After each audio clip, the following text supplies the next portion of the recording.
Bien, pues vamos a dar inicio.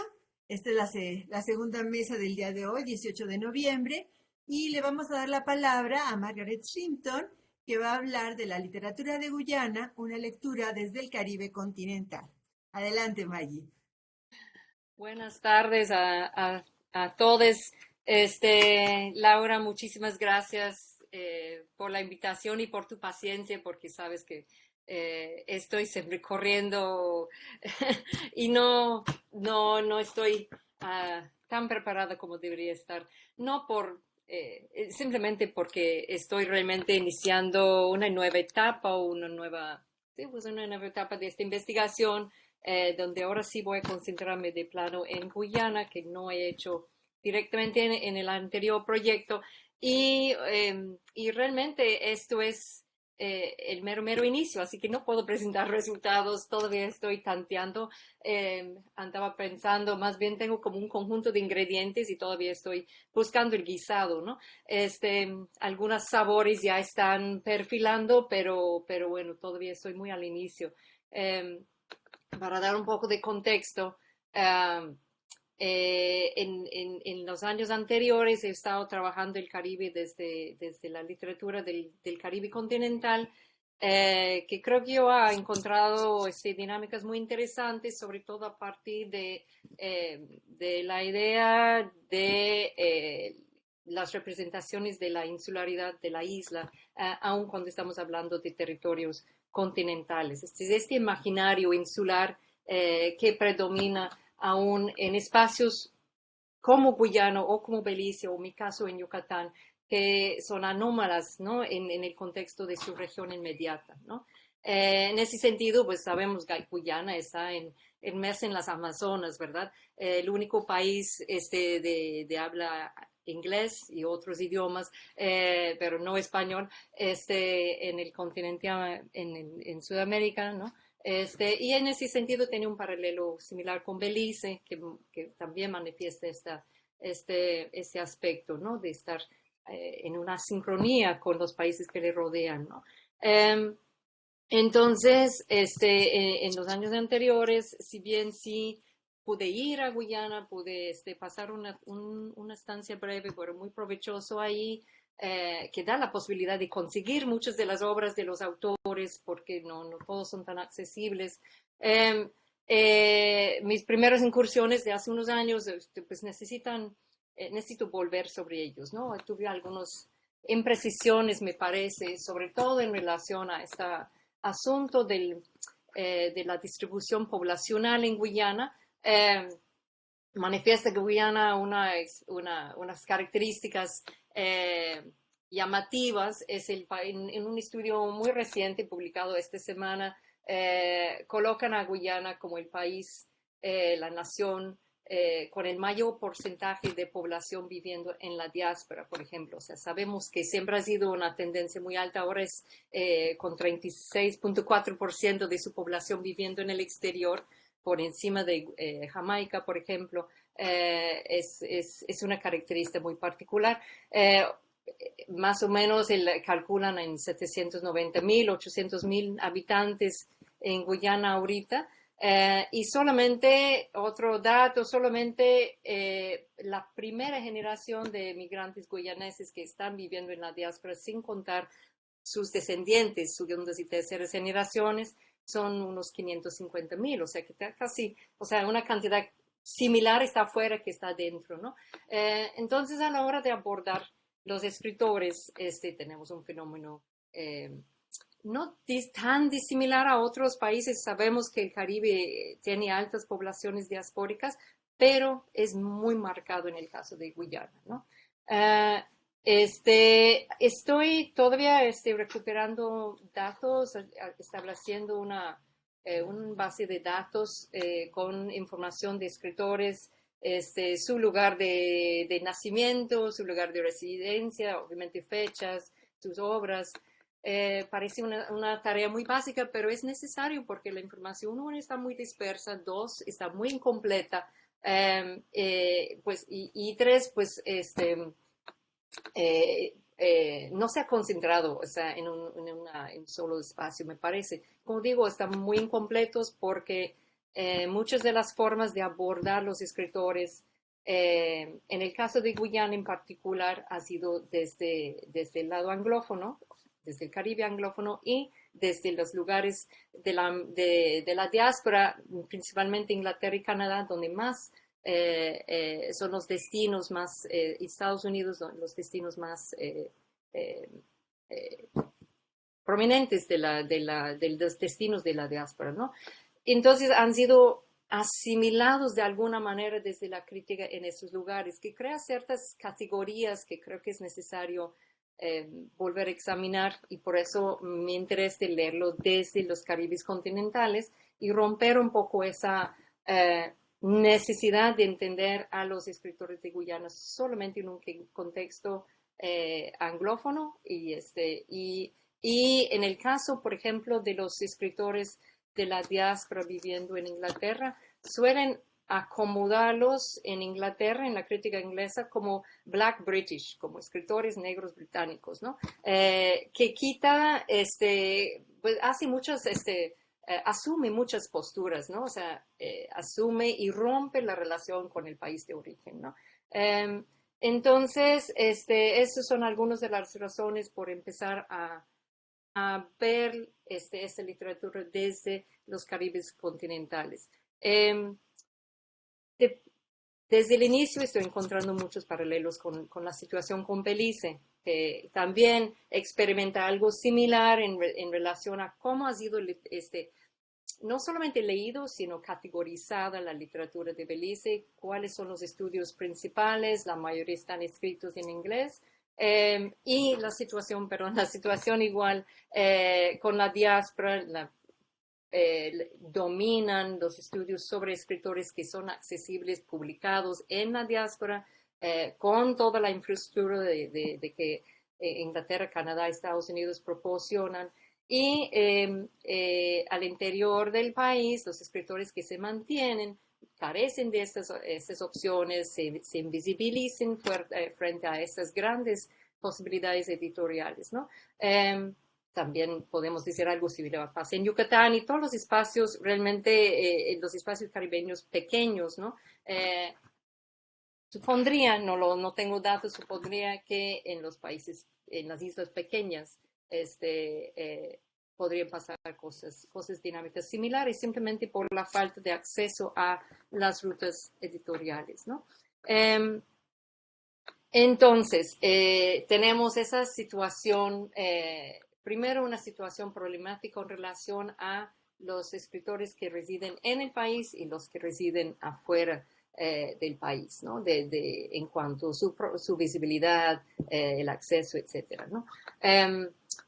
La crítica sigue esas divisiones en el sentido de que vamos a encontrar muchos estudios sobre los escritores como Wilson Harris, como Jean Carew, como incluso Pauline Melville, sobre John Aggard o Beryl Gilroy, Grace Nichols, todos escritores bastante trabajados desde el Caribe anglófono y desde Inglaterra.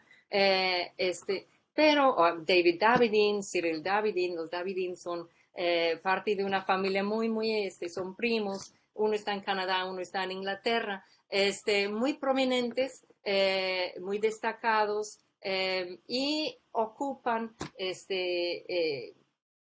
mucha visibilidad y mucha prominencia en editoriales como People Tree Press, que es uno de los dedicados a publicar escritores no blancos en Inglaterra, está situado en Leeds, en el norte de Inglaterra. Y todas las series de Penguin, Random House, donde puse mi lista Faber and Faber, que publicaba siempre a Wilson Harris, Alfaguara, Bloomsbury, los grandes, han acogido estos escritores que están o los han llevado ahí o ya estaban, ya habían migrado allí. La situación es muy distinta, como digo, por los escritores que residen actualmente, que se han decidido mantenerse en el país. Y en este caso también hay una división generacional muy grande. Según lo que he podido trazar, la mayor parte o la parte fuerte las migraciones empiezan en los años 60, aumentan en los 70 y 80 durante el gobierno de Forbes Burnham, continúan en los 90, pero en la década actual me parece que hay menos oportunidad para migrar. No es tan fácil migrarse como lo era antes. Estos todos son datos que tengo que validar, pero es lo que me parece. Y de los escritores nacidos después de independencia, después de los 60, solamente 2 están viviendo fuera, ¿no? Entonces hay muy pocos escritores jóvenes, ¿no? Están empezando a emplear ciertas dinámicas para promover esto, pero la crisis política, las crisis de recursos están dificultando mucho, me parece, la promoción de estas actividades. Si bien pensamos en escritores como Wilson Harris, que me parece que hasta logró vivir de sus regalías como escritor, no he encontrado otra profesión registrada para Wilson Harris, por ejemplo, ¿no? No es el caso para los escritores actuales, que son profesores universitarios en el mejor de los casos, y con periodistas, que es un ingreso menor, muchos son periodistas, ¿no? Los que están, entonces la lucha para los recursos, para mantenerse escribiendo es muy, muy difícil, ¿no? Además de la base de datos que estoy registrando, que ahorita está mal, que ya me di cuenta que está mal configurado y no me está dando los columnas y la evidencia organizada como yo quisiera. Entonces tengo que volver a la elaboración de eso, pero me debe de poder generar mapas de las ubicaciones de los autores, que creo que va a ser muy interesante, de dónde nacieron, dónde están residiendo y dónde están escribiendo, por ejemplo. Porque esa es otra de las categorizaciones que quiero volver a examinar. Empecé hace unos años a trabajar esta división entre los que llaman los residentes del área costeña, los coastlanders, y los habitantes del llamado interior, ¿no? Yo imagino, o sea, no sé si ubican, tengo aquí creo que un mapa de Guyana que tal vez sería útil proyectar. A ver si lo encuentro, lo tenía abierto, pero ya no sé dónde, aquí está. Ya no sé dónde se lo puedo encontrar. Está.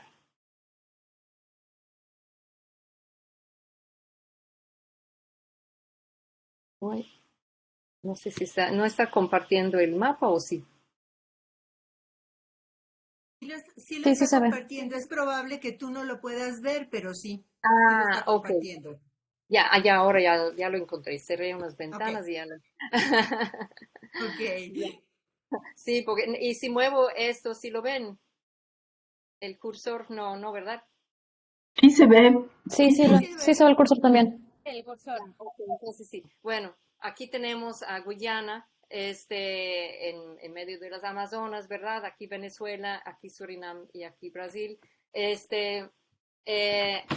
La mayor parte de la población vive en esta área de la costa, y en particular en esta parte de la costa de Georgetown, que Georgetown es la capital, tiene ahorita unos 235,000 habitantes en esta área metropolitana de Georgetown, que es casi 30% de la población del país, ¿no?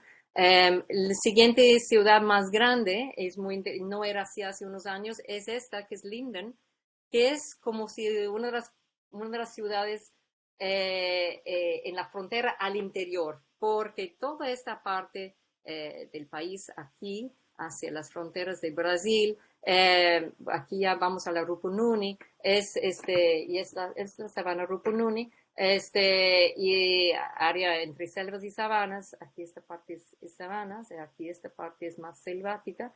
Los grandes ríos, esto es el Esequibo, la Mazaruni, y aquí Berbice y esta debe ser de Medera por acá, ¿no? 90% del país la población vive acá y unos 10% en todo lo que resta. La ciudad segunda más poblada es Linden, antes no era así, la segunda más grande era New Amsterdam, y ahora es el tercero, la tercera más grande, y Linden está posicionado justo antes de entrar al gran espacio interior, que es un interior aún bastante desconocido para la mayoría de los habitantes. Es difícil de entrar, las carreteras, es un poco como para ir de Yucatán a la Ciudad de México hasta mediados del siglo XX, ¿no? Quedábamos igual a la orilla, ¿no? Y no era fácil llegar a México hace 100 años. Pero en términos mucho más recientes, en el caso de Guyana, las carreteras hacia el interior son nuevas. Todavía se llama The Road, o sea, la carretera que va al interior se llama la carretera, es la única.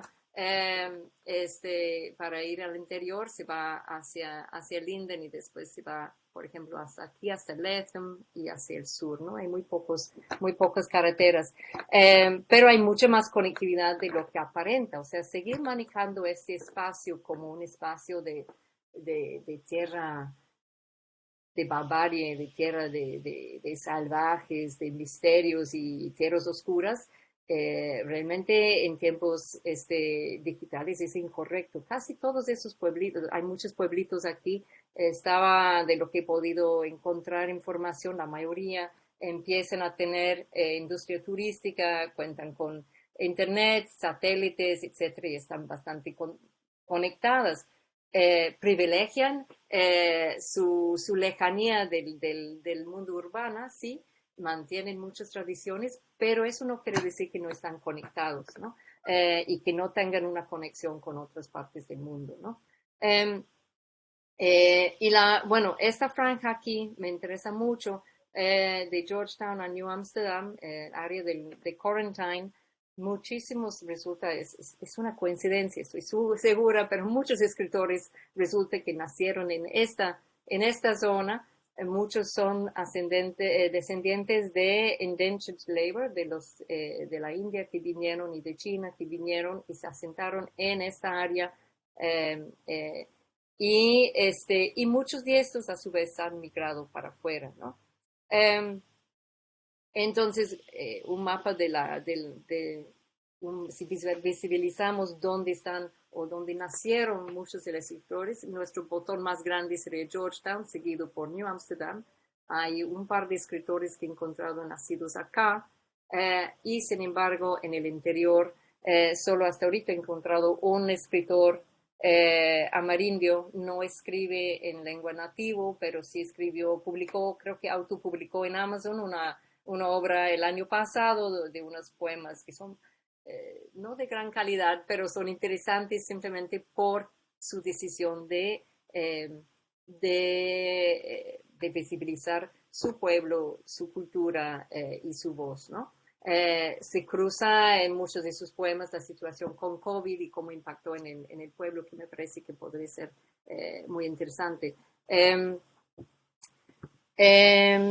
Bien, entonces, bueno, voy a dejar de compartir eso, pero sí quería visibilizar, ¿no? De que la situación de Guyana es muy compleja en términos de paisajes, ¿no? De paisajes y de alguna manera, paisajes humanas, no solamente paisajes naturales, pero paisajes humanas, ¿no? Porque tenemos en todas estas áreas una presencia de diferentes grupos étnicos, ¿no? En esta parte interior habitan 10 diferentes grupos étnicos amerindios, además de la población de origen europea, principalmente portuguesa, inglesa, y la población descendiente de esclavos y de los trabajadores de indenture, ¿no? De los hindúes, ¿no? algunos de esas categorías que considero problemáticas, en este caso con Guyana, se refiere a Guyana como la nación de 6 pueblos, porque agrupan a esos 10 etnias, grupos étnicos amerindios como uno, dicen los amerindios, los europeos, los indios, los africanos y los chinos, y multirracial, y son 6. Asumen que agrupan todos los amerindios en un solo grupo, ¿no? Que es muy problemático, ¿no? Bien, como decía, tengo hasta ahorita, ya no me regresa a donde estaba. A ver, ¿cómo dejo de compartir pantalla? Arriba te debe decir dejar de compartir pantalla. Sí, porque cerré el archivo, pero seguía, ya estoy bien, ¿verdad? Sí. Sí. Una de las cosas que ha avanzado hasta ahorita es esa elaboración de la base de datos, que me está divirtiendo un tanto, pero también es importante para consolidar la información, porque como decía, está muy dispersa la información. No está completo, hay información muy inconsistente en cuanto a lugares de origen, fechas de nacimiento, y se nota desde dónde ha sido elaborado esas fichas biográficas, desde los lugares de diáspora, por ejemplo. Al parecer no importa el pueblo o la región donde nacieron, simplemente ponen nacidos en Guyana, ¿no? Y bueno, yo quiero saber dónde en Guyana, ¿no? Y porque a mí sí me importa, precisamente para poder profundizar en esta situación de las coastlandas y los pueblos al interior. Porque hablar de coastlandas como una sola agrupación, cuando ya vimos que Georgetown domina esa población costera, cuando uno llega ¿cuántos son? 100 kilómetros al este, al sur, a New Amsterdam, está relativamente cerca, pero esos 100 kilómetros tardas más de 2 horas en llegar. La lejanía, realmente existe una tremenda lejanía de Georgetown, ¿no? Además de que en la literatura lo que encontramos es que dan la espalda a la ciudad y dan voz a su pueblo inmediato, ¿no? O sea, la literatura clásica del siglo XX, que empecé a estudiar en la conferencia anterior que di sobre estos escritores, muestra en detalle la vida de pueblos específicos, que son pueblos en muchos casos que fueron después de la abolición de la esclavitud, tanto los afrodescendientes como indodescendientes se juntaron, compraron las tierras y nacieron pueblos libres, ¿no? Muchos de estos escritores pues, han nacido en estos pueblos libres, y en vez de hablar de una dinámica ni siquiera mencionan a Georgetown, no figura la capital. Su vida entera gira en torno a las dinámicas en el campo, en el área rural, en la plantación, en la explantación, en las problemáticas étnicas que se han mantenido, en la tensión étnica que se ha mantenido, pero para nada están interesados en un mundo que pudiéramos llamar urbana, o incluso la idea de que haya una población costeña homogénea. Yo encontré, al contrario, mucha fragmentación, porque cada pueblito, y algo similar encuentro en Yucatán, una vez que uno sale de Mérida, de la capital, y se va a ver los escritores al interior, sucede una cosa muy similar. Están interesados en retratar lo que está sucediendo en su pequeño microcosmos en el pueblo, y rescatando los procesos históricos de dónde viene la población, si es población esclava descendiente de africano, o si es población esclava descendiente de el endangered, ¿no? Y no hay una relación con una idea de costa o de población costeña en el sentido que lo habría en Georgetown, ¿no? Entonces es otra cosa que quiero reconsiderar en esas dinámicas, ¿no?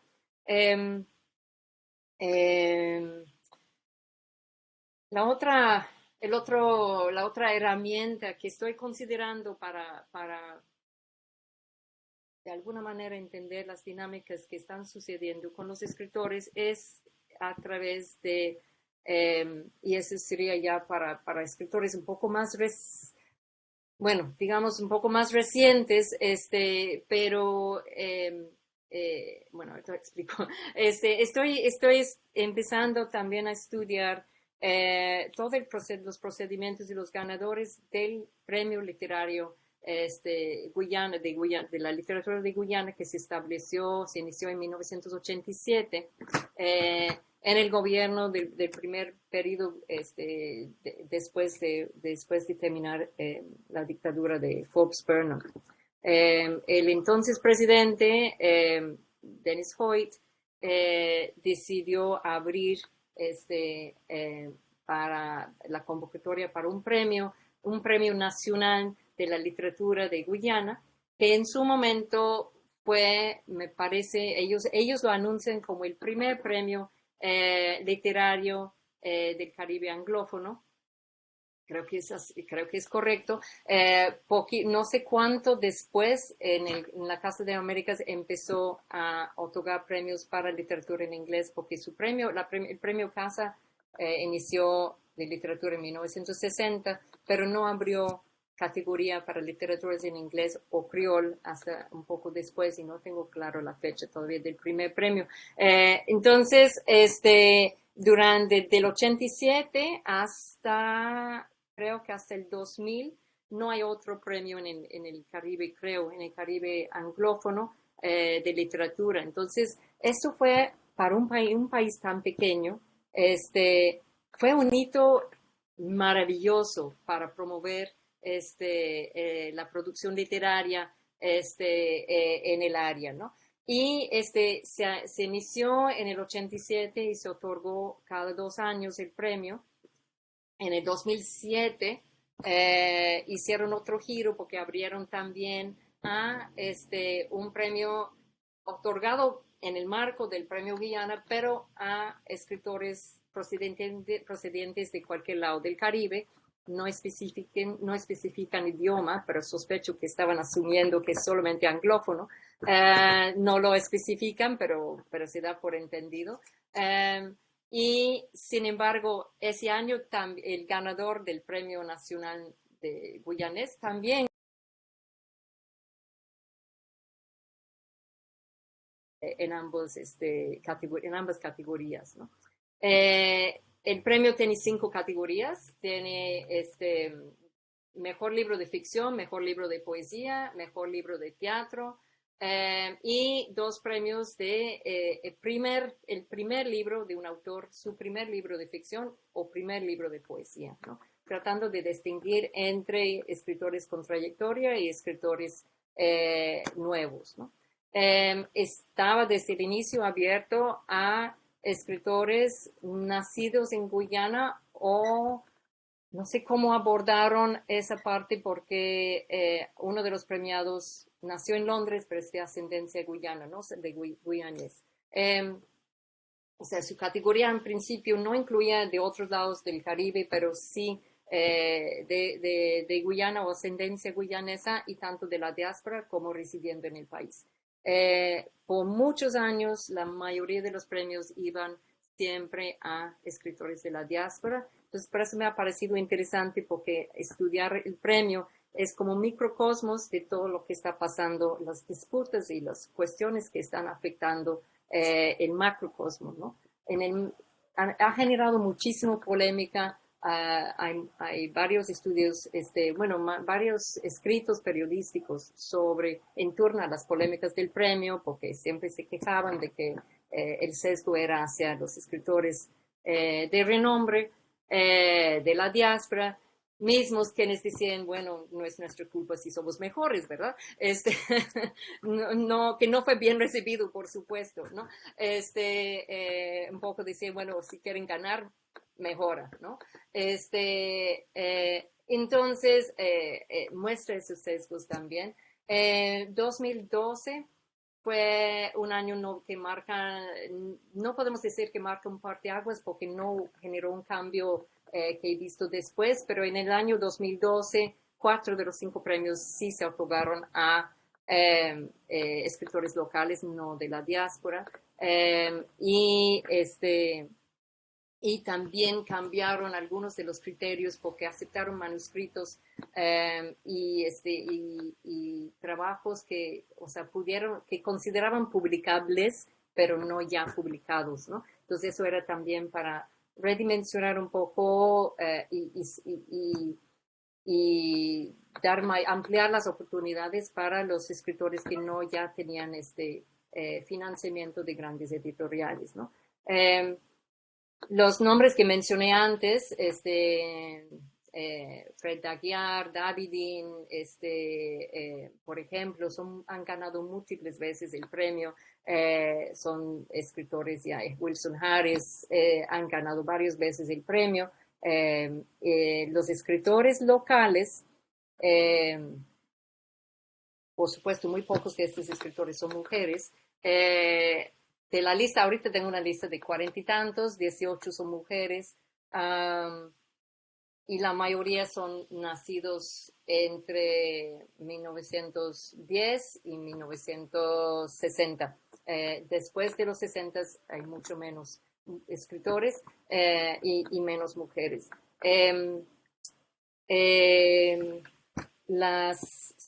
Iba a decir, después el último año que se pudo hacer el premio fue en el 2014. Ha tenido una larga paréntesis. En el 2022 anunciaron que nuevamente lo iban a ofrecer. No he visto quiénes son los ganadores todavía. Deben de salir, no va a empezar en noviembre y diciembre, así que espero que salga pronto los ganadores y a ver qué sucede, porque después de ese año extraño en el 2012, cuando dieron 4 de los 5 premios a escritores locales y el 5º premio no se otorgó, o sea, los 4 en realidad todos eran locales. En el 2014 nuevamente regresó el premio a manos de Davidin y colegas, ¿no?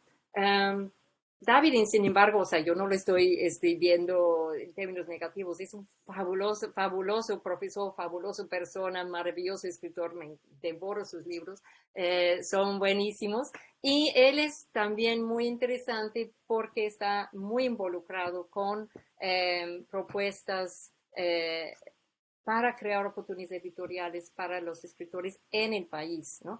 Hay muchas instancias de los escritores en la diáspora de abrir posibilidades de publicación, o sea, establecen en sus nuevos países de residencia oportunidades de publicación. Pero Davidin está invirtiendo, apoyando o buscando recursos de diferentes lados para abrir oportunidades en el país, o sea, que no tienen que salir fuera o no tienen que mandar las cosas fuera, ¿no? Entonces yo creo que eso genera...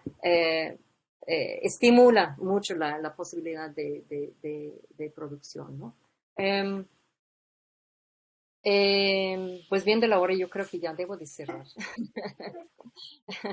y ya pasé de una media hora. Está, como les dije, voy tratando de resumir un poquito. Estoy al inicio, como ven, estoy sondeando, estoy encontrando panorama. Mi idea es, probablemente quiero hacer un trabajo más detallado sobre el premio, porque la historia del premio me permite trabajar con estos grandes temas que están representados en el país, las cuestiones de diáspora, las cuestiones étnicos, las cuestiones de recursos, etcétera, ¿no? Y por otro lado voy a enfocarme más en los jóvenes escritores mujeres en particular que encuentro, ¿no? Entonces, tengo que todavía conseguir las obras de algunas. Hay 2 mujeres que están viviendo fuera de Guyana que también me gustaría enfocarme, que tienen menos atención de la crítica y sin embargo son ganadores de premios importantes y me voy a enfocar en ellas 2, pero necesito conseguir más de las obras de las escritoras locales. Una de las muy interesantes es Paloma Mohamed, que es la actual vicerrectora de la Universidad de Guyana. Es una mujer intensamente dinámica y activa produce dramaturgia principalmente, pero y esa es otra característica que he visto de los jóvenes escritores, son multigénero en el sentido que abordan, ella especializó primero en teatro, pero también escribe poesía y cuento, otros que están cruzando cuento, pero también trabajando con guiones de cine, teatro, las artes visuales y el cine. Alguien tiene abierto su micrófono con que el tendría audio, que por apagar. Emanuel, peleando con su perro, yo estaba haciendo eso hace rato. Sorry. Y ese es otro asunto muy interesante, ¿no? Que están utilizando otros medios para trabajar estos temas. El cine, sobre todo, es muy interesante de este grupo joven, ¿no? Paloma ha hecho unos trabajos de teatro muy interesantes que incluso tratan de, no sé si trata a propósito, pero lo que observo es que sí hay esa presencia que desmarca la relación con el Caribe anglófono, en el sentido que una de sus obras de teatro que acabo de empezar a leer, bueno, acabo de leer, se llama Chupacabras, y los personajes es a partir de los mitos en torno al chupacabras de toda América Latina y el Caribe. Entonces tiene figuras de la mitología cubana, brasileña, mexicana, incluso menciona, bueno, su fusión su idea de chupacabras es una figura que ella trae tanto de Puerto Rico como de México. Y tiene otras figuras que son de Brasil, todos tienen en común que son personajes que viven de la sangre, ¿no? Y lo reescribe, me parece, hay muchos problemas con su obra de teatro, en términos de la búsqueda multicultural es muy interesante, pero resitúa esta historia de las chupacabras para sacar lecciones bastante moralizantes sobre VIH y SIDA. Entonces encuentro muchísimos, el lenguaje que utiliza es bastante simple en ese sentido, es una obra de hace 20 años, pero aún así es bastante simple y las categorías no funcionan muy bien, la idea es muy bien intencionada, ¿no? Porque son obras de teatro escritos por públicos juveniles, ¿no? Pero la idea de trabajar, introducir la idea de estas figuras chupasangres desde diferentes partes del área me parece interesante, es una de las que sí hace ese cruce de fronteras con el contexto continental, ¿no? Desde Guyana, que está súper bien posicionado Guyana para mirar hacia su norte, hacia su interior y hacia su oriente, hacia el Caribe, ¿verdad? Entonces me parece muy interesante. Bueno, ya voy a terminar porque ya no. Ok, Bueno, muy bien. voy a seguir diciendo Gracias, contenido. Maggie. Gracias, Maggie.